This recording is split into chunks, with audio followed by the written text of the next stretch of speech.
വീഡിയോയിലേക്ക് എല്ലാവർക്കും സ്വാഗതം. ഇന്നത്തെ നമ്മുടെ വീഡിയോ മുട്ട കൊണ്ടുള്ള ഒരു വെറൈറ്റി റെസിപ്പിയാണ്, മുട്ട വറവൽ. അപ്പം നമുക്കതൊന്ന് കണ്ടു നോക്കാം. അപ്പം ഈ മുട്ട വറവലിന് വേണ്ടുന്ന മസാല ഒന്ന് തയ്യാറാക്കിയെടുക്കാം. ഇനി ഇതിനുള്ള മസാല തയ്യാറാക്കിയെടുക്കാം. അതിനായിട്ട് ഞാനൊരു സവാള ചെറുതായിട്ട് കട്ട് ചെയ്ത് മിക്സിയുടെ ജാറിലേക്ക് ഇട്ട് കൊടുത്തു. ഇനി അതിലേക്ക് ഒരു ചെറിയ കഷ്ണം ഇഞ്ചി അതുപോലെ വെളുത്തുള്ളിയും കൂടെ ഇട്ട് കൊടുക്കാം. ഇനി ഞാൻ ഇവിടെ ചേർക്കുന്നത് ചെറിയ കഷ്ണം പുളിയാണ്. ഇനി ഒരു 1.5 ടീസ്പൂൺ മുളക് പൊടി ചേർത്ത് കൊടുക്കുന്നുണ്ട്. എരിവ് കുറഞ്ഞ മുളക് പൊടിയാണ്. അതുപോലെ തന്നെ ഒരു 1/4 ടീസ്പൂൺ മഞ്ഞൾപ്പൊടി ചേർത്ത് കൊടുക്കുക.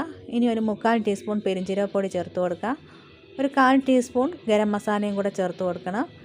ഇനി ആവശ്യത്തിനുള്ള ഉപ്പ് ചേർത്ത് കൊടുക്കുക. എന്നിട്ട് ഒരല്പം വെള്ളവും കൂടെ ഒഴിച്ച് നമുക്കിത് നന്നായിട്ടൊന്ന് അരച്ചെടുക്കാം. ഒരു ചീനച്ചട്ടി അടുപ്പത്ത് വെച്ച് അതിലേക്ക് കുറച്ച് ഓയിൽ ഒഴിച്ച് കൊടുക്കുക. ഓയിലൊന്ന് ചൂടായി വരുന്ന സമയത്ത് കുറച്ച് കടുക് ഇട്ട് കൊടുക്കുക.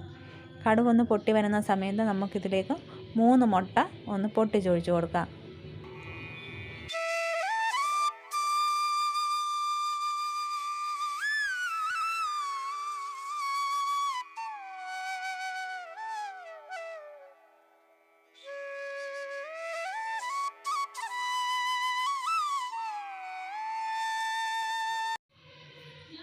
മുട്ട പൊട്ടിച്ചൊഴിച്ചതിന് ശേഷം നമ്മൾ ഇളക്കി കൊടുക്കരുത്. ഇനി ഇതിലേക്ക് ഒരു നുള്ളു ഉപ്പിട്ട് കൊടുക്കാം. ഇനി ഇതിലേക്ക് ഒരു 1/4 ടീസ്പൂൺ മഞ്ഞൾപ്പൊടി ചേർത്ത് കൊടുക്കുക. ഒരു 1/2 ടീസ്പൂൺ കുരുമുളക് പൊടിയും കൂടെ ചേർത്ത് കൊടുക്കാം. എന്നിട്ട് ഒന്ന് മൂത്ത് വരുന്ന സമയത്ത് നമുക്കിതൊന്ന് ഇളക്കി കൊടുക്കാം. മുട്ട ഒരുപാട് അങ്ങ് ചെറുതായിട്ട് ചിക്കിത്തോർത്തി എടുക്കണ്ട, ഇച്ചിരി വലിയ കഷ്ണങ്ങളായിട്ട് തന്നെ കിടക്കുന്നതാണ് നല്ലത്.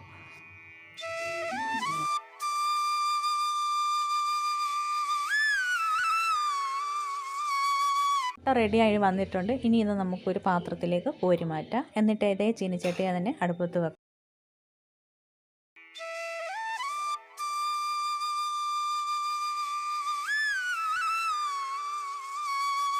ചീനച്ചട്ടി ചൂടായി വന്ന സമയത്ത് നമുക്കതിലേക്ക് കുറച്ച് എണ്ണ ഒഴിച്ചു കൊടുക്കാം. എണ്ണ ചൂടായി വന്നപ്പോൾ കടുക് ഇട്ട് കൊടുത്തു. കടുക് പൊട്ടി വന്നപ്പോൾ കുറച്ച് കറിവേപ്പിലയും കൂടി ഇട്ട് കൊടുത്തു. ഇനി ഇതിലേക്ക് നമ്മൾ അരച്ച് വെച്ചിരിക്കുന്ന മസാല ചേർത്ത് കൊടുക്കുക. എന്നിട്ട് ഇതിൻ്റെ പച്ച മണം മാറുന്നത് വരെ നമുക്ക് നന്നായിട്ട് ഇളക്കി കൊടുക്കണം.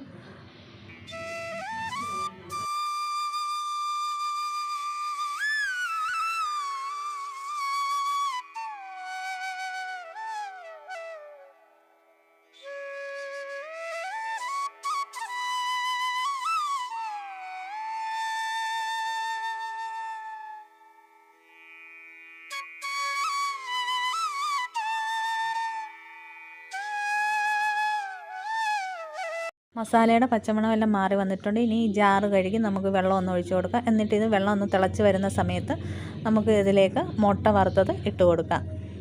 എന്നിട്ട് നന്നായിട്ടൊന്ന് ഇളക്കി ഇപ്പോൾ ഇത് ചെറുതീയിലിട്ട് നമുക്കിതിലെ വെള്ളമെല്ലാം ഒന്ന് വറ്റിച്ചെടുക്കണം.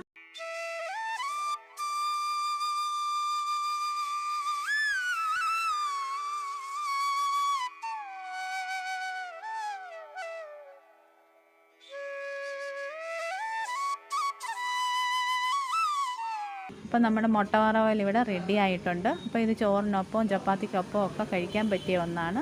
അപ്പോൾ എല്ലാവരും ഇതൊന്ന് ട്രൈ ചെയ്ത് നോക്കണേ.